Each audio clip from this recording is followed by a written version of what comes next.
গরম উধাও, পাকাপাকি এন্ট্রি নিতে চলেছে বর্ষা। দক্ষিণবঙ্গ জুড়ে বৃষ্টির প্রভাব রয়েছে এমনটাই জানাচ্ছে হাওয়া অফিস। বেশ কয়েকদিন ধরে আমরা দেখেছি কলকাতা শহর জুড়ে এই বৃষ্টির প্রভাব, যার জেরে কলকাতার যে সমস্ত নিচু জায়গা সেই সমস্ত জায়গায় জল জমেছে। জল জমার কারণে ভোগান্তিতে পড়েছে সাধারণ মানুষ, কিন্তু এই যে দরদর করে ঘামতে হতো, তীব্র দাবদাহ থেকে কিন্তু মুক্তি মিলেছে দক্ষিণবঙ্গবাসীর। তাই জন্য সঙ্গে রাখতে হবে ছাতা বা রেনকোট। উত্তরবঙ্গেও বৃষ্টির প্রভাব রয়েছে এমনটাই জানাচ্ছে আবহাওয়া দফতর।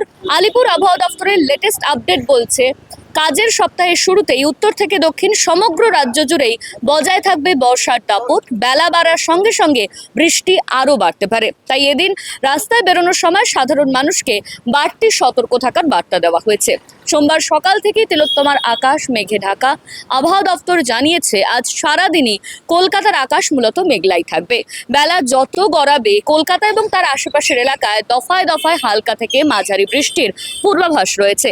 মেঘলা আবহাওয়া আর বৃষ্টির জোড়া ফলায় আজ কলকাতার তাপমাত্রা স্বাভাবিকের চেয়ে বেশ কিছুটা কম থাকবে। কলকাতার পাশাপাশি আজ দক্ষিণবঙ্গের প্রায় সব জেলাতেই মেঘলা আকাশের দেখা মিলবে। উত্তর ও দক্ষিণ 24 পরগনা, হাওড়া, পূর্ব পশ্চিম মেদিনীপুর, ঝাড়গ্রাম, নদিয়া, বীরভূম এবং বাঁকুড়ায় আজ দিনভর কম বেশি বৃষ্টির পূর্বাভাস দিচ্ছে হাওয়া অফিস।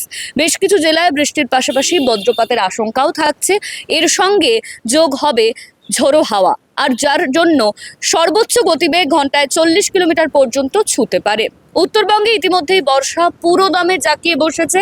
হাওয়া অফিসের পূর্বাভাস অনুযায়ী আজ উত্তরের জেলাগুলিতেও বৃষ্টির পূর্বাভাস রয়েছে। Bureau report, the wall news.